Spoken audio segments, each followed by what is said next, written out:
ឥឡូវនេះខ្ញុំមកជាការលោកអ៊ំប្រប៉លើកទី2ដែលមកលើកមុនគឺថ្ងៃទី19យើងមកដាំហើយយើងបានត្រាំដើមពូជ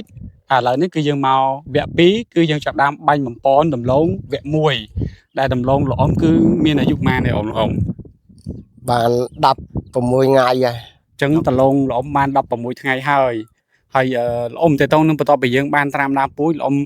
សង្កេតឃើញថាការលូតលាស់របស់ដំឡូងលោកអ៊ំមិនដែរលោកអ៊ំ លូតលាស់ក្រន់ណាស់ឥឡូវហ្នឹងគាត់បានលោកអ៊ំសង្កេតមើលទៅលើការចេញឫសមិនដែរលោកអ៊ំដំឡូងបន្ទាប់ពីចេញឫសខ្លាំងណាស់លោកអ៊ំបាទកាលហ្នឹងយើងបានបិសោតមហាត់ដែរលោកអ៊ំមហាត់ខាងនោះយើងអត់បានត្រាំទេខាងមហាត់ខាងនោះវា